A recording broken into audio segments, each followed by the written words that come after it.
Seigneur Jésus, nous te remercions pour ta présence parmi nous ce soir, mon Dieu, mon roi. Je te remercie pour ton Fils, dans le cœur de qui tu as mis de poser cette question.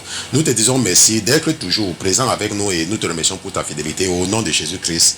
Amen, amen, amen, amen. Donc, pasteur, j'ai une question. Nous avons reçu une question d'un de nos frères, je pense qu'il vient en Norvège. J'étais même surpris, n'est-ce pas, lorsque j'ai même reçu la question de savoir qu'il y a tellement de gens qui nous écoutent en Norvège selon ce qu'il disait dans, n'est-ce pas, dans l'autre truc. Ça fait longtemps qu'il a posé la question-ci. Et comme c'est une question, il m'a posé beaucoup de questions. J'ai déjà répondu à cette question, mais il y a aussi une partie de sa question que j'ai expliquée pendant les 3 études bibliques. Et je pense que s'il est un peu plus mature, il va certainement se retrouver là-dessus. Donc la question du frère, n'est-ce pas, c'est bonjour. Il a dit bonjour. Bien évidemment, il parlait l'anglais, mais on peut avoir l'impression qu'il parlait les deux. Mais il a commencé bonjour, n'est-ce pas? Il dit, I have watched your teaching, may God bless you. Can you please give me the references in the Bible showing what happened to the younger son of Noah? Why Noah cursed him? You said that his son has sex with his mother. Let me know if I can continue to ask more questions. Ok, bon, ça je lis parce que c'est sa question, mais je vais expliquer en français. Ok, donc ce qu'il dit c'est que bonjour. J'ai regardé votre enseignement, n'est-ce pas, que Dieu vous bénisse. Maintenant, pouvez-vous me donner la référence biblique qui montre ce qui est arrivé au plus jeune fils de Noé? N'est-ce pas? Pourquoi Noé l'a-t-il maudit? Vous avez dit que cet enfant, n'est-ce pas, a eu l'amour, n'est-ce pas, ou bien a fait l'amour avec sa mère, ok, n'est-ce pas, a couché avec sa mère, ok, voilà, c'est ça, c'est ce qu'il dit. Donc, n'est-ce pas, vous avez dit que cet enfant de Noé a couché avec sa mère, n'est-ce pas?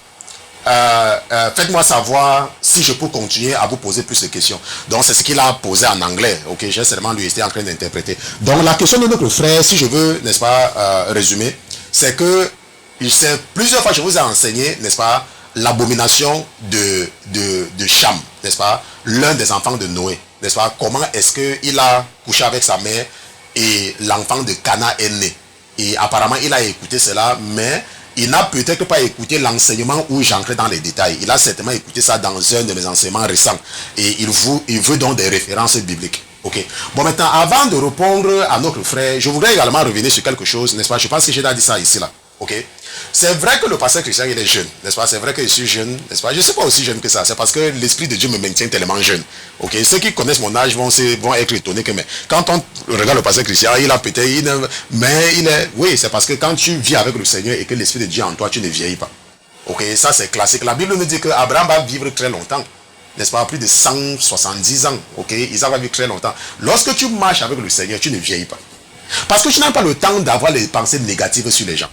N'est-ce pas? Et en ce moment-là, ton esprit est toujours jeune.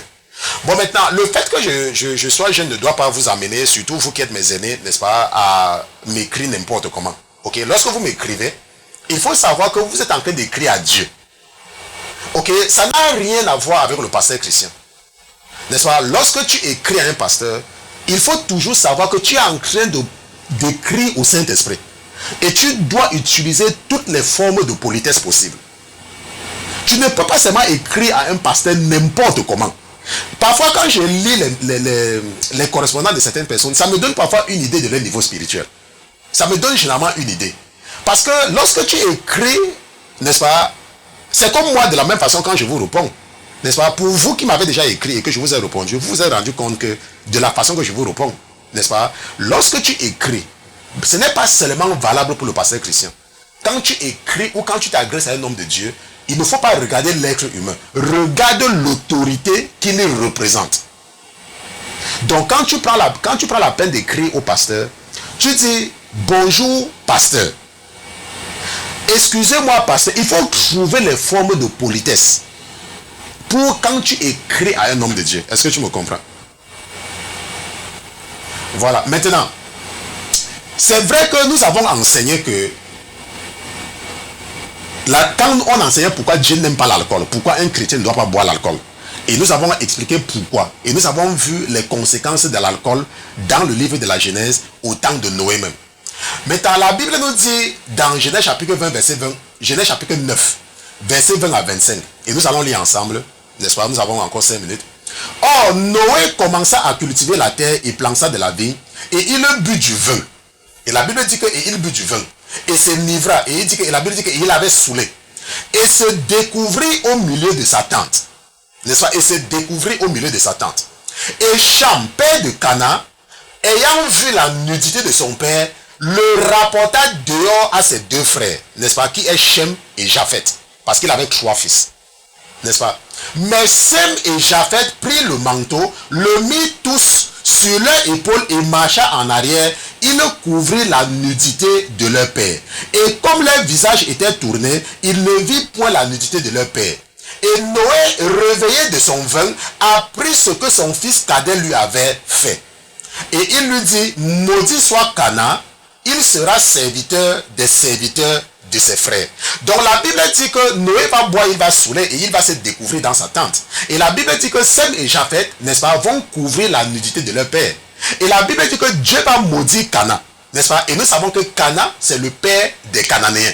Et nous avons expliqué que c'est la raison pour laquelle Dieu veut détruire les Cananéens. Parce que Canaan, n'est-ce pas, c'est le fils de Cham, qui est le fruit de l'abomination qui avait eu lieu entre Cham et sa mère. Et comment est-ce que nous faisons pour comprendre?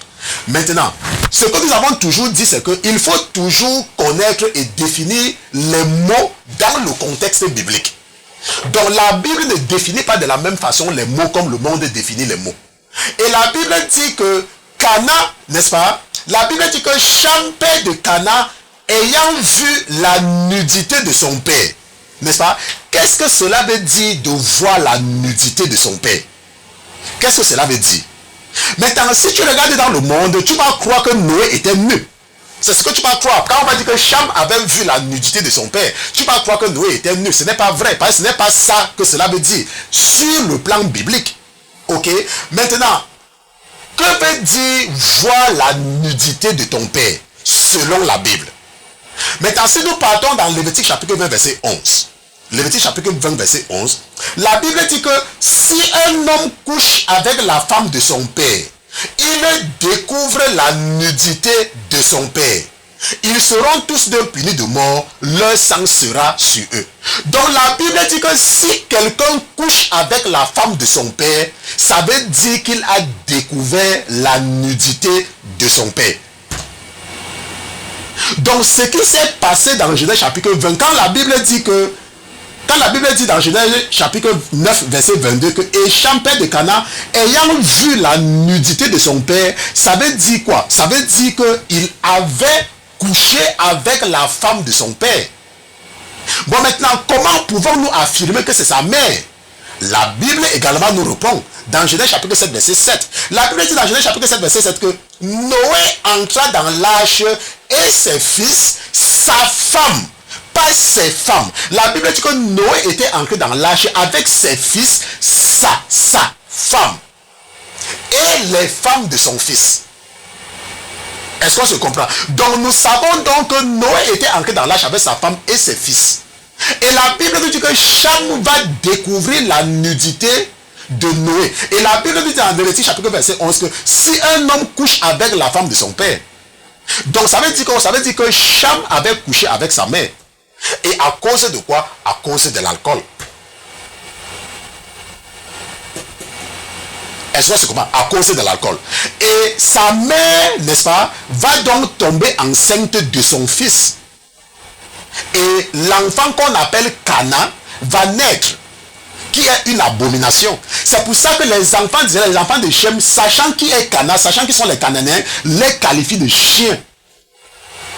Et c'est pour ça que les Cananéens sont une abomination devant Dieu. Parce que c'est le fruit de quelque chose d'abominable. Et pourquoi? À cause de l'alcool. Donc lorsque tu es un chrétien et que tu bois de l'alcool, ça ramène toujours ce mauvais souvenir à Dieu. C'est pour ça que Dieu n'aime pas que ses enfants touchent à l'alcool. Parce que ça lui rappelle toujours ce mauvais souvenir.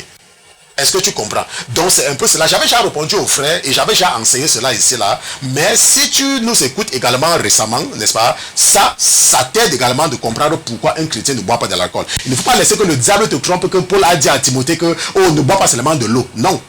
Est-ce que tu me comprends? Si tu es malade et tu prends le paracétamol, tu ne vas pas le paracétamol toute ta vie. Donc quand Paul dit à Timothée qu'il ne faut pas seulement boire le truc, c'est parce que Timothée, ça c'est pour le problème qu'il avait. Il n'était pas en train de dire à Timothée qu'il faut boire l'alcool tout le temps. Et le diable t'encourage à boire de l'alcool tout le temps en te disant que Paul a dit à Timothée de boire l'alcool. Qui t'a dit ça? Ok.